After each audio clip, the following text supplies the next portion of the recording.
จริญพรญาติโยมที่กำลังดูอยู่ทางบ้านฟ้าแล้วก็บ้านดำตอนนี้เราก็มารอรับพระอาจารย์แล้วก็พร้อมด้วยพระสงฆ์ในคณะจาริกธรรมของเรา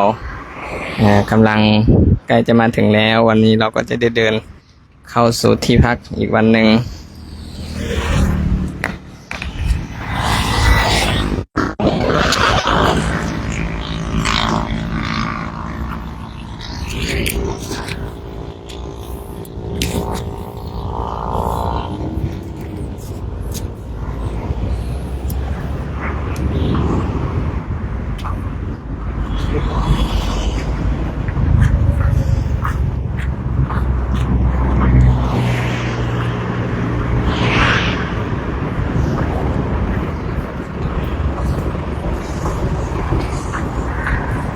ขอเจริญพรในยาม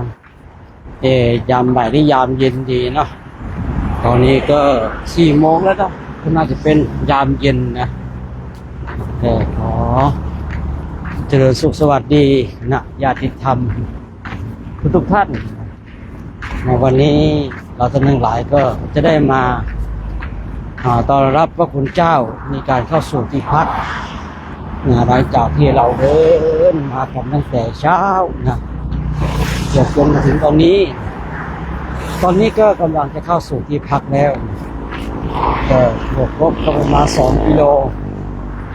ก่อนจะถึงที่พักก็เลยให้ญาติโยมได้มาร่วมอนุโมทนาบุญกุศลกัน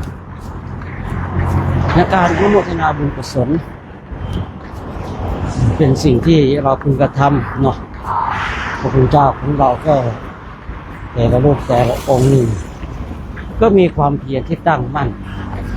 มีจิตใจที่เด็ดเดี่ยวมีจิตใจที่จะฟันฝ่าอุปสรรคมาถึงขั้นนี้แล้วก็ความร้อนความหนาวมีอุปสรรคแล้วนะเพราะว่ามันผ่านบททดสอบของความหนาวเมื่อหลายวันก่อนอากาศหนาวมากเลยนะหนาวมากจนถึงขั้นที่ว่าพระเจ้าของเรานี่ต้องหาเสื้อกันฝนเนี่ยเสื้อกันฝนมาใส่ด้านในแล้วก็ห่มจีวรครับนี่ร่างกายมันก็จะอบอุ่นเพราะไออุ่นจากร่างกายเนี่ยมันก็วนอยู่ในนั้นนะท่านก็ผ่านบททดสอบแห่งความหนาวตอนนี้ก็มาถูกทดสอบด้วยสุริยเทพในการที่พระคุณเจ้าของเราเนี่ยมาจาริกชนนี้นะคือถ้าไม่มีบททดสอบเลยก็ไม่รู้ว่ามีกำลังมีจิตใจที่เข้มแข็งขนาดไหนทุกคนนะทุกคนเนี่ยก็จะต้องมีบททดสอบของชีวิตนักเรียนนักศึกษาผู้ที่จะเป็นครูเป็นตำรวจก็ต้องมีบททดสอบถ้าไม่มีบททดสอบก็ไม่รู้ว่าสิ่งที่ตัวเองเรียนมาเนี่ยที่ทำให้ตนเองมียศมีตำแหน่งได้หรือเปล่านะแม้แต่พระภิกษุสงฆ์เองท่านก็ต้องมีบททดสอบเหมือนกันบททดสอบของพระนี่คือ1ถ้าการจาริกแบบนี้นะทดสอบเรื่องความร้อนความหนาวทดสอบในเสียงของคนทั้งหลายที่อาจจะไม่เห็นด้วยทดสอบด้านจิตใจนะว่าจิตใจเนี่ยตั้งมั่นไหมเวลาที่มีคนทั้งหลายมาด่ามาตำหนิว่าเป็นพระนี่ทำไมมาเดินอย่างนี้นี่คือบททดสอบนะนี่คือบททดสอบบางรูปก็สอบไม่ผ่านเจอความร้อนก็ยอมแพ้บางรูปเจอความหนาวก็ยอมแพ้บางคนเจอเสียงนินทาก็ยอมแพ้แสดงว่าท่านสอบไม่ผ่านแต่ถ้าท่านใดนี่ร้อนทนหนาวทนเสียงนินทากระทนแบบนี้เขาเรียกว่าสอบผ่าน สามารถที่จะไปต่อได้เลยเพราะว่าคุณมีสิทธิ์ไปต่อเมื่อคุณมีสิทธิ์ไปต่อความเข้มแข็งด้านจิตใจก็จะเกิดขึ้นคือทุกคนนะญาติโยมเราท่านทั้งหลายจะต้องมีบททดสอบถ้าไม่มีบททดสอบเราก็ไม่รู้นะว่าเราเนี่ยแข็งแกร่งด้านร่างกายและจิตใจขนาดไหนพระพุทธเจ้าของเราเลยขึ้นมากันนี้ก็ต้องดูว่าร่างกายเนี่ยแข็งแกร่งไหมจิตใจเนี่ยแข็งแกร่งไหมเนี่ยถ้าร่างกายแข็งแกร่งโยความเหนื่อยมาเข้าครอบงำแต่ก็สู้บางโรคนะเท้าแตกเท้าพองเท้าบวมผู้เป็นก็สงสารแต่ไม่รู้จะทำอย่างไรเพราะว่านี่คือบททดสอบมาถ้าท่านสอบไม่ผ่านเดี๋ยวไปอีกเดียวเท้าท่านไปแตกไปพองมันจะลำบากเพราะการที่ไปที่อินเดียเนี่ยคือเราข้ามน้ำข้ามทะเลนั่งเครื่องไปเนี่ยคือไปถึงตรงนู้นแล้วเนี่ยมันต้องขับเคลื่อนไปด้วยกันนะแต่ถ้าว่าอยู่ในประเทศไทยเนี่ยคนใดไม่ไหวเนี่ยก็ยังมีรถมีลาไปส่งกลับวัดของตนเองได้ฉะนั้นบททดสอบด้านร่างกายเราก็ต้องมีบททดสอบด้านจิตใจก็ต้องมาเหมือนกันแต่ตอนนี้พระพุทธเจ้าพูดเชื่อว่าทดสอบร่างกายและจิตใจท่านก็สอบผ่านแล้วเพราะว่าผ่านความร้อนมาผ่านความหนาวมาแล้วคนทั้งหลายก็ใช่ว่าจะเห็นดีเห็นงามด้วยนะกับการที่คณะพระภิกษุสงฆ์ได้ออกมาจาริกเช่นนี้แต่เราศึกษาในหลักธรรมคำสั่งสอนพระองค์สมเด็จพระสัมมาสัมพุทธเจ้าว่าไม่มีใครเลยในโลกนี้ไม่ถูกนินทาไม่มีใครบนโลกนี้ที่ไม่ถูกคนอื่นด่าและไม่มีใครในโลกนี้ที่ทำสิ่งใดแล้วจะถูกใจทุกคนเพราะว่าบางคนก็ถูกใจบางคนก็ไม่ถูกใจอันนี้เป็นเรื่องปกติเมื่อเป็นเรื่องปกติเช่นนี้ก็เป็นหน้าที่ของผู้ฝึกตนเช่นพระที่ต้องมาเดินบริขารกันท้าแต่เท้าพองท่านก็ต้องเดินเท้าแต่เท้าพองท่านก็ต้องเดินไปจุดหมายปลายทางสิ่งที่ท่านหวังคือเดินเพื่อกราบสังเวชนียสถานทั้งสี่ที่ประเทศอินเดียและเนปาลโน่นเดือนกุมภาพันธ์ทั้งหลายเดือนกุมภาพันธ์คณะพระสงฆ์ก็จะไปเดินที่โน่นนะแต่ช่วงนี้เป็นช่วงของการทดสอบคือคณะของเรานี่ก็พระมีปานกลางมีแล้วก็พระแก่60-70ก็มีมาร่วมเดินด้วยนะถามว่าการเดินเช่นนี้เนี่ยคนหนุ่มคงจะชนะคนหนุ่มนี่ก็อาจจะมีกำลังที่มากกว่าแต่อย่าลืมว่าคนแก่มีประสบการณ์วัดกันไม่ได้นะการเดินเช่นเนี้ยเราจะคิดว่าคนหนุ่มจะชนะเสมอไปคิดว่าคนหนุ่มจะมีแรงมากแล้วผ่านบททดสอบบางทีพระหนุ่มก็ไปก่อนแล้วนะพระผู้เฒ่ามีนิ่งสงบนิ่งจึงมีคำว่ามะพร้าวยิ่งแก่ยิ่งมันเนาะคงจะเป็นเช่นนี้แหละสมาภาพว่านะ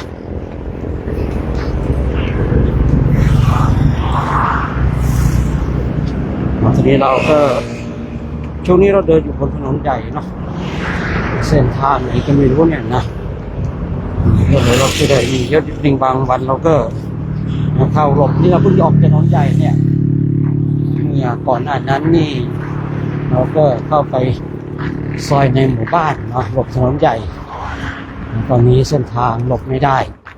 นะเราก็ต้องเข้ามาก็เป็นเรื่องปกตินะของการจาริกเนาะ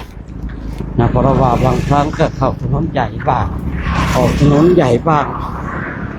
บางช่วงก็เข้าป่าบ้าง ออกมาบ้างก็แล้วแต่มันไม่มีกฎตายตัวสักหนึ่งหลายตอนนี้เนี่ยคือเราก็จะเห็นว่าพระนี่ตัวดำหมดเลยเนาะดูจากในรูปนะในกล้องเนี่ยมีท่านถูกสุริยเทพแผดเผาจากผิวขาวๆจึงกลายเป็นผิวดำสองคือย้อนแสงอะนะเลยย้อนแสงเลยให้เห็นพระตัวดำๆไปมันก็มีสองปัจจัยหลักนะเวลานี้คือถูกสุริยเทพแผดเผาจากผิวขาวให้กลายเป็นผิวดำและค้ำบางลูกก็จมูกเริ่มลอดเริ่มด่างเริ่มดำแล้วนะบางลูกก็แดงอย่างอาตมาภาพเนี่ยฝ้าขึ้นแล้วฝ้าแดดนะฝ้าแดดขึ้นแล้วเราตากแดดแต่โชคดีนะที่เราไม่เดินหันหลังให้ตะวันไม่ถ้าเดินหันหน้าให้ตะวันนะสงสัยต้องมีลมเกิดขึ้นอย่างแน่นอนเนาะเนี่ยการที่เราเดินเหมือนกันหันหลังกับหันหน้าก็หาตะวันเนี่ยมันแตกต่างกันนะถ้าเราหันหลังให้ตะวันเนี่ยเราเดินเนี่ยมันจะสบายถามว่าร้อนไหมก็ร้อนแต่ถ้าเราเดินหันหน้าให้ตะวันนะโอ้โหมันร้อนมันเพิ่มความร้อนนะมันเพิ่มความร้อนวันนี้นี่เห็นแล้วเราจะไปถอนดอยแม่สะเก็ดก็พระธาตุดอยสะเก็ดนะทีนี้เราก็จะไปเลือกเส้นทางไปดอยสะเก็ดเส้นทางนี้ไปพระธาตุดอยสะเก็ดฉะนั้นท่านทั้งหลายในชีวิตของเรานี่ต้องมีบททดสอบไม่มากก็น้อยถ้าเราไม่ผ่านบททดสอบเราก็สอบไม่ผ่านใช่หรือเปล่าแต่เราเรียนเก่งขนาดไหนถ้าเราไปสอบงานสอบไม่ผ่านเราก็ไม่สามารถที่จะเข้าทำงานได้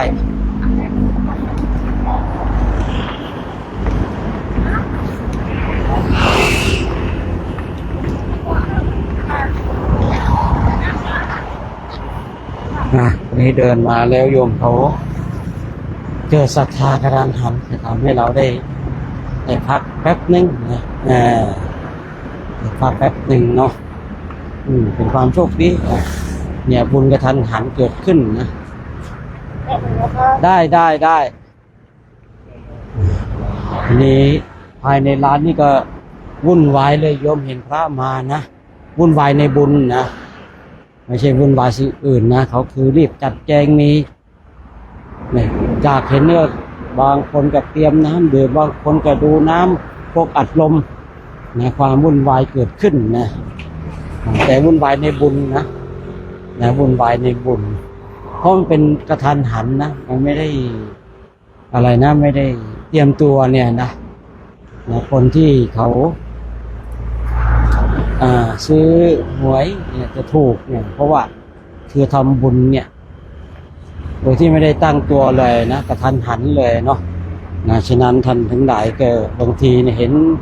พระสงฆ์องค์เจ้านี่ก็เกิดบุญกระทันหันก็ถือว่าเป็นความโชคดีของบุคคลที่มีจิตใจศรัทธาในพระพุทธศาสนาตอนนี้นี่ไม่รู้ว่าจะร้านรถทิพย์ข้าวต้มกุ้ยอาหารตามสั่งนะใครผ่านไปผ่านมาก็อุดหนุนร้านของคนใจบุญนะ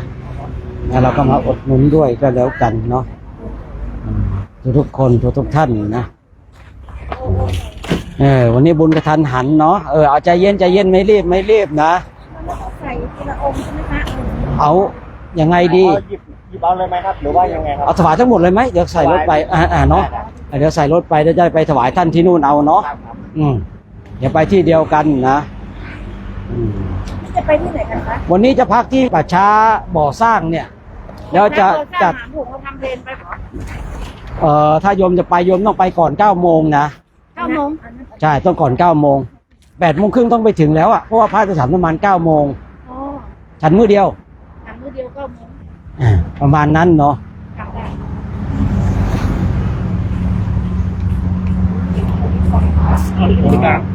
คนจะทำที่ไหนใครที่มาคอยเหรอเอาคืนนี้รถดีไหม มีรถติดตามอยู่นะ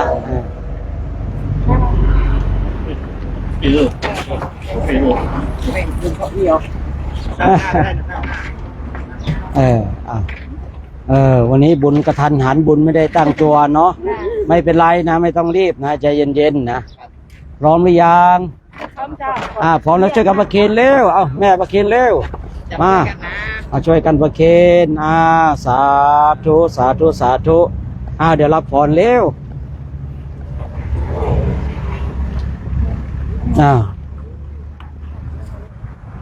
วันนี้ก็ถือว่าเป็นนิมิตหมายที่ดีเนาะที่เราท่านทั้งหลายได้พบเจอพระ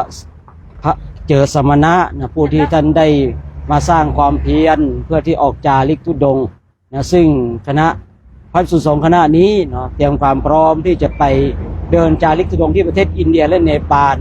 นะตอนนี้เตรียมความพร้อมเพราะว่าพระชุดนี้ก็จะไปเดินที่อินเดียและเนปาลต่อนะ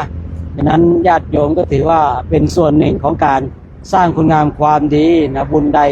กุศลใดที่คณะพระภิกษุสงฆ์ได้กระทำก็ขอให้บุญนั้นกุศลนั้นจงนำพาให้ท่านทั้งหลายจงมีความสุขมีความสงบมีความร่มเย็นขอให้การค้าการขายจงเจริญรุ่งเรืองด้วยเถิดตั้งใจรับพรเด้อยะถาวาริวหาภูราปาริปุเรนติสาคารังเอวะเมวะอิโตทินังเปตานังอุปกัปปติอิชิตังปชิตังตุมหังกิปะเมวะสมิจันโตสัพเพปุเรนตุสังกัปปาจันโทปนารโสยถามณิโชติระโสยถาอภิวาทนาสีเลสานิจังวุฒาปจายโนจตารโรธรรมาวาทันติอายุวันโนสุขังภาลังโชคดีมีชัยเด้อโชคดีมีชัยเนาะโอ้วันนี้บุญกระทันหันบุญแบบไม่ตั้งตัวอันนี้ทันแล้วอย่างนี้ดีเลยโยมนะอย่างนี้ดีเลยโชคดีเนาะเดี๋ยวก็ช่วยกันยกเข้าในกันละกัน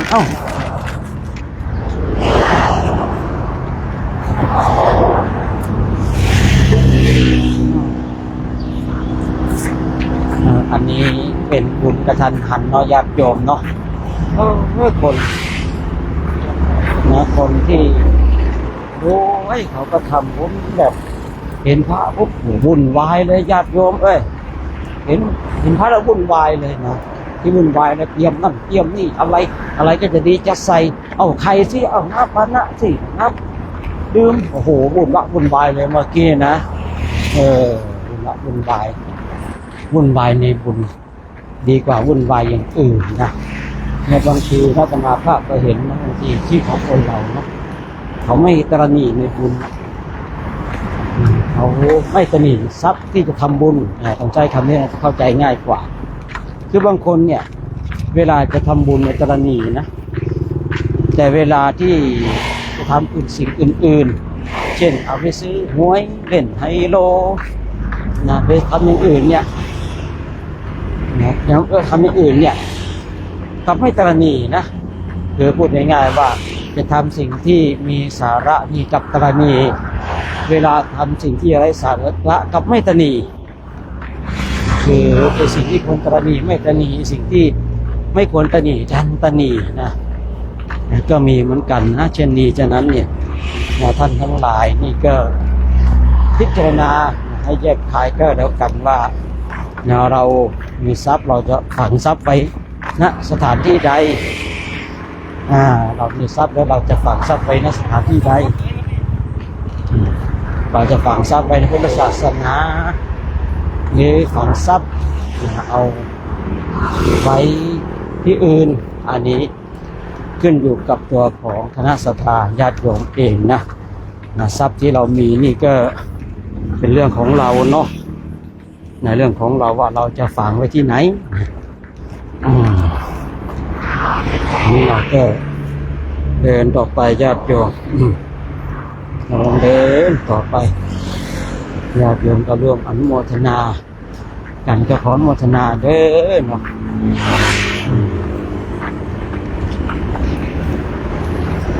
พอเห็นพระท่านเดินเนี่ยญาติโยมเดินกันปุ๊บปุ๊บปุ๊บปุ๊บปุ๊บปุ๊บกันนี่นะภาพก็บางทีก็เดินไปก็ดูโทรศัพท์ไปด้วยเพราะว่าบางทีญาติโยมคอมเมนต์เนาะคอมเมนต์เวลาสิ่งหลายอย่างก็เป็นเรื่องที่ดีเนาะเรื่องที่ดีจิตใจดีเนาะมองอะไรก็เป็นเรื่องที่ดีนะถ้าจิตใจไม่ดีมองเรื่องดีๆก็ไม่ดีนะเรานี่ผู้พูดเองก็บางทีก็พิจารณาเนาะบางทีบางคนนะเห็นเรื่องดีๆเขาก็มองไม่ดีเพราะจิตใจเขาไม่ดีแต่ไม่ใช่ว่าเขาคนเป็นคนไม่ดีนะบางทีเนี่ยเจอเรื่องดีๆเนาะเขาก็มองว่าไม่ดีไม่ใช่ว่าเขาเป็นคนไม่ดีเขาก็เป็นคนดีแต่ว่าบางสิ่งบางอย่างมันคือคนเราเนี่ยมีอยู่อย่างหนึ่งคือความไม่พอใจเมื่อบุคคลหนึ่งบุคคลใดก็ตามเนี่ยเกิดไม่พอใจสิ่งนั้นสิ่งนี้ถึงแม้ว่าสิ่งนั้นจะเป็นเรื่องดีก็ตามเมื่อตั้งความไม่พอใจแล้วคนนี้เองมันก็เหมือนกับคนพาลไปเลยเนาะ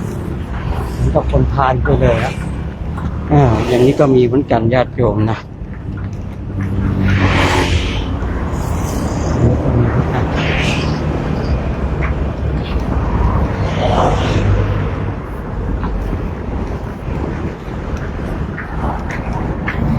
ญาติโยมทุกคนทุกท่านนะญาติโยมทุกคนทุกท่านเราก็บางทีก็ไม่ได้พูดญาติโยมก็ดูภาพมันเป็นมงคลเนาะของพระที่ท่านกำลังเดินอย่างเงี้ยเรามาเดินญาติโยมอาจจะโอ๊ยทำไมมาเดินรถเต็มไปหมดนู่นว่าอุ่นวายเนี่ยพระพุทธบอกยังเป็นประจำว่าเราเนี่ยมันต้องอยู่ในสถานที่ความวุ่นวายได้สถานที่ความสงบได้เนี่ยได้ทั้งสองอย่างได้ทั้งสองอย่างบางทีความวุ่นวายเนี่ยมันก็สอนให้เรารู้จักความสงบบางทีความสงบก็จะสอนให้เรารู้จักความวุ่นวายนะไอ้ความวุ่นวายเนี่ยเราเห็นวุ่นวายแล้วเกินไม่ไหวแล้วเราจะได้แสวงหาสถานที่อันสงบเพราะเห็นความวุ่นวายเห็นโทษแห่งความวุ่นวายนะเนี่ยบางคนบางท่านไม่เข้าใจคือคนเราเนี่ยที่เราอยู่ในสถานที่วุ่นวายเนี่ยบางทีมันเห็นโทษเลยนะความวุ่นวายเป็นอย่างนี้เองมันมีโทษแบบนี้เลยคือเราจะต้องอยู่ได้ศึกษาทั้งความสงบและความวุ่นวายถ้าบุคคลใดศึกษาแต่ความสงบอย่างเดียวทำให้หลายคิดเลยว่าชีวิตของเรามันจะอยู่กับความสงบอย่างเดียวชีวิตของคนเราเนี่ยบางทีมันก็อยู่กับเจอความวุ่นวายนะเจอความวุ่นวาย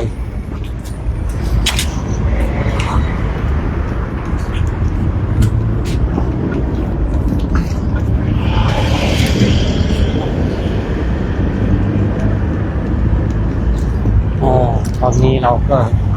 จะหาวิธี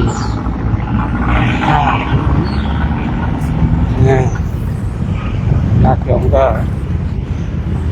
ช่วยเป็นกำลังใจในการข้ามถนนของพระนะเพราะตอนนี้เดี๋ยว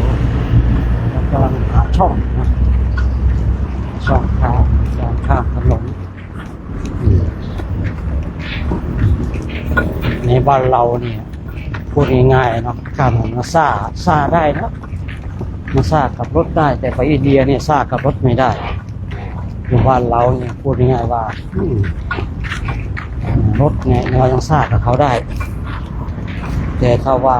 ไปอินเดียเนี่ยซ่าไม่ได้สั่งทั้งหลาย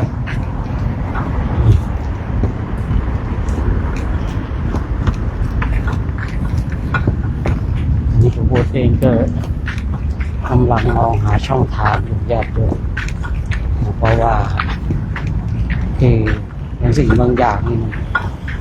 ตัดสินใจพลาดนิดเดียวนี่มันมีผลกระทบหลายอย่างนะฉะนั้นเรา ต้องพิจารณาโดยแยกคายเมื่อเราพิจารณาโดยแยกคายถ้ามันพลาดไปแล้วก็ถือว่าเราทำดีที่สุดแล้วนะแต่ก็ไม่อยากให้มันพลาดเนาะสิ่งทุกอย่างเราก็ไม่อยากเนาะให้มันพลาด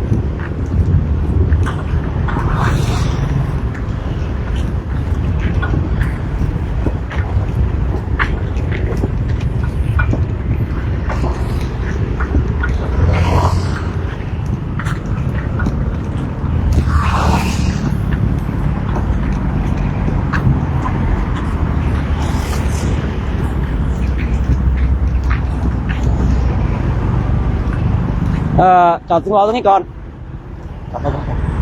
ดันเข้ามาเดี๋ยวเราจะข้ามถนนเราต้องไปกั้นหลังด้านหลัง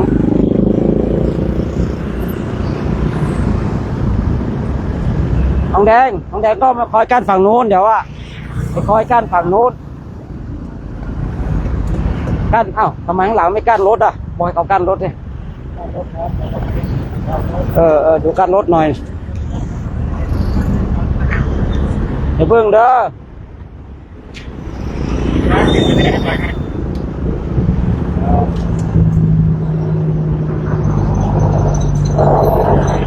ตอนนี้เรากำลังข้ามถนนกันญาติโยมนะตอนนี้เราก็กำลังข้ามถนนรอคิวนะชีวิตยังมีค่าอย่าไปซ่ากับรถญาติโยมนะ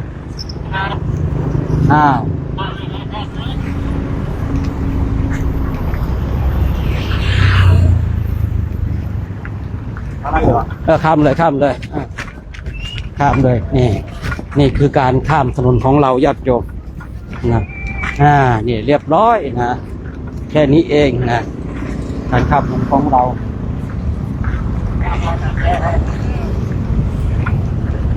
มาตรงนี้เลยมาตรงนี้มาสาธุเนอโชคดีเนอโชคดีเนอตอนนี้เราก็ข้ามเรียบร้อยแล้วญาติโยมการข้ามถนนของเราก็ง่ายๆญาติโยมนะพระเรารู้หลักเรียบร้อย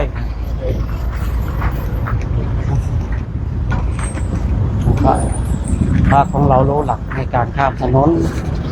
มีก็ง่ายสบายนะก็ง่ายก็สบายไม่มีปัญหาอะไรนะเพราะแรกๆเราอาจจะงงนิดนึงในพระเนาะแต่ตรงนี้ก็รู้จักระบบแล้วนะรู้จักระบบการข้ามถนนหนทางของเราไม่มีปัญหาหรอกคือบางคนบางท่านโอ้ยพระเยอะที่ต้องปิดถนนเป็นชั่วโมงนะสร้างความวุ่นวายบางทีพูดเองนี่จะเห็นเขาปิดถนนวิ่งบ้างจักรยานบ้างปิดกันเป็นเลนๆเลยนะของเราไม่ถึงขนาดนั้นนะของเรานี่ก็แค่แป๊บเดียวเนาะเลี้ยวขวา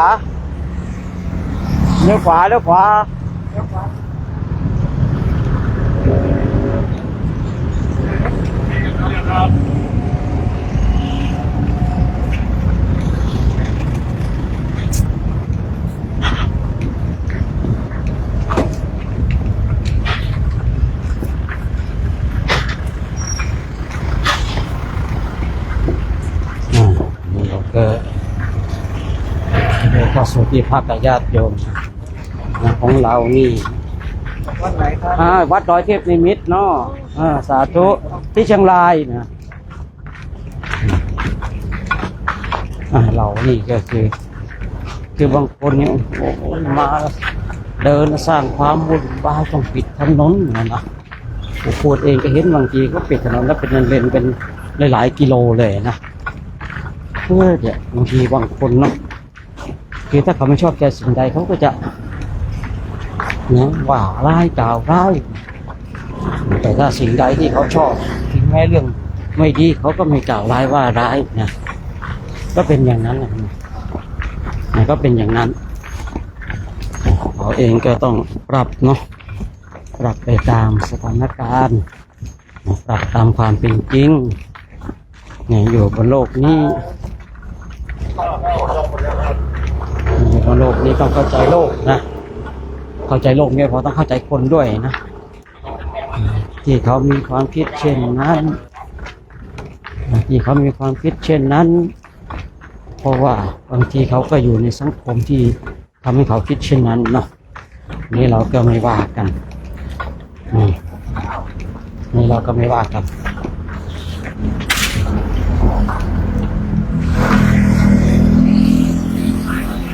ยังไงช่วงเย็นๆก็มาร่วมกันทำวัดสวดมนต์มาร่วมกันเจริญธรรมกรรมฐานกันเนาะช่วงเย็นๆบางครั้งไม่แน่นอนช่วงเย็นเนี่ยว่าจะดังกี่โมงยังไงจะดังกี่โมงยังไงก็ไม่รู้นะเพราะว่าเราต้องไปดูเวลาแห่งการช่วงเวลาการถึงด้วยว่ากี่โมงตอนนี้เราเห็นเมนแล้วเจอบรมนิยสถานสำหรับเราแล้วนะป่าเหี้ยวหรือว่าป่าช้านะป่าช้านี่เป็นบรมนิยสถานสำหรับเราแล้วนะ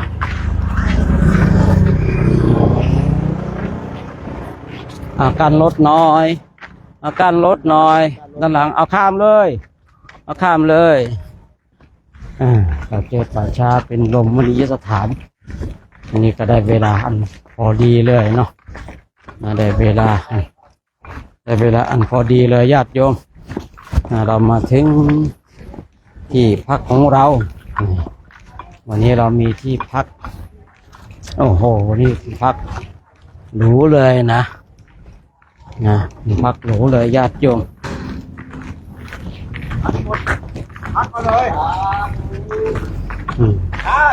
วันนี้เราก็นั่นเนาะอันนี้เดี๋ยวญาติโยมก็ไปดูพระท่านกลางเต้นกันเด้อนะไปดูวันกันไปพูดไปคุยกับพระกันนะ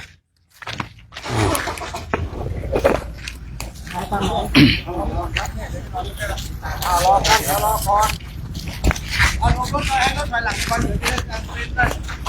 รอก่อนขอแถวก่อน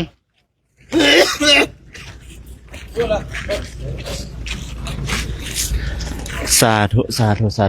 เจริญสุขเจริญพรเด้อศรัทธาญาติโยมมื้อนี้ก็เป็นอีกมื้อนึงเนาะก็ถือว่าถึงบนทักแล้วก็สิให้เบิ่งภาพบรรยากาศตั้งพระเจ้าประสงค์องค์สมณีในสีแม่ขาวเนาะที่ว่ามงคลโครงการจริยธรรมตาม100 บาทพระศาสดามื้อสาธุเอาให้เห็นคลิปนี้ก็หิมสาธุเข้ามาเด้อ เอาต้นยันโยมเนาะหากว่าใครเห็นคลิปนี้ก็ทิมสาธุอนุโมทนาบุญกุศลนำทางพระเจ้าประสงค์ขออนุญาตปลุกเบาภาษาลาวเด้อเพราะว่าอาตมาเองก็เป็นคนลาวสาธุสาธุที่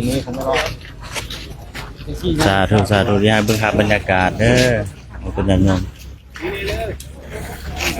กำลังความกลางเต้นจะได้เน้นเมื่อยบ่ชิวๆครับเอาเบาภาษาลาวก็ได้ชิวๆครับสบายมาบ่เมื่อยเอาเส้นเน้นเอามาจะคิดโลมื้อนี้ย่างประมาณมุงจักโลอ่ะประมาณกิโลอ่ะมื้อนี้18 กิโลเป็นจังได๋สมบัติมื้อนี้เหนื่อยได้หลายตรงพี่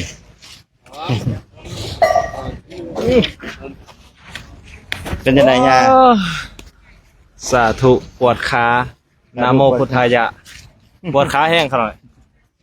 พิสูจน์ขนาดพิสูจน์แต่ว่าก็ต้องได้สู้เนาะเพราะว่ามันได้มาแล้วตั้งใจ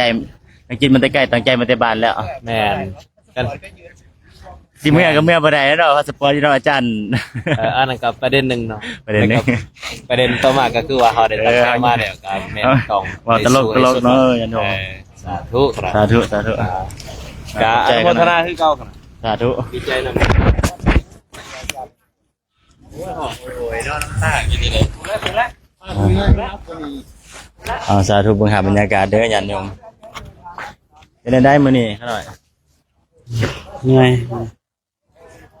ไม่คือเก่าเนาะ เหนื่อยเก่า สู้คือเก่า แล้วก็สู้ตัวไปเนาะ สาธุ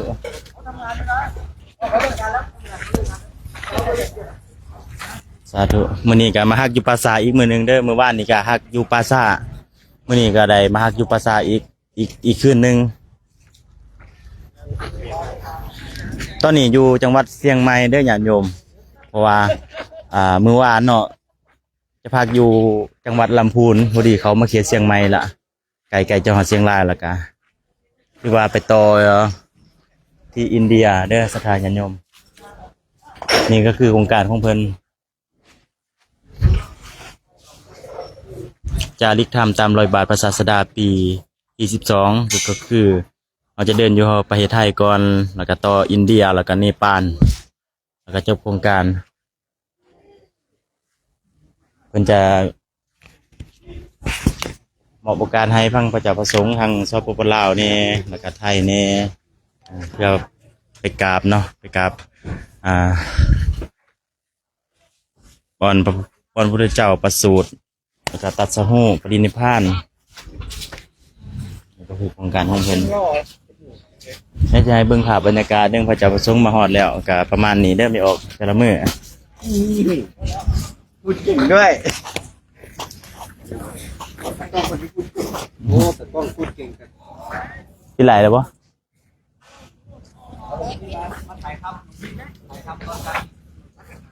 เอาสาธุสาธุปิดไหลนิดนึง สาธุเจริญพรอันนี้ดูเมนเจริญพรญาติโยมที่ดูไลฟ์สดอยู่ทางบ้านฟ้าแล้วก็บ้านดำที่ตั้งเมนของวันนี้เราก็มาถึงแล้วนะครับ ที่สถานสถาปนสถานบ้านบ่อสร้างวันนี้ก็มาถึงด้วยความสวัสดิภาพก็ขออนุโมทนาบุญกับญาติโยมที่ดูไลฟ์สดอยู่ที่ช่วยให้กำลังใจก็ขออนุโมทนาพระญาติโยมทั้งบ้านจงมีแต่ความสุขความเจริญปรารถนาสิ่งใดก็ให้พวกท่านนั้นได้สมดังความมุ่งมั่นปรารถนาเอวังก็ขอจบการไลฟ์สดไว้เพียงเท่านี้แล้วเจอกันใหม่อีกที6 โมงเย็นร่วมกันจะไหว้พระเจริญภาวนาสาธุ ปิดแล้วเนาะ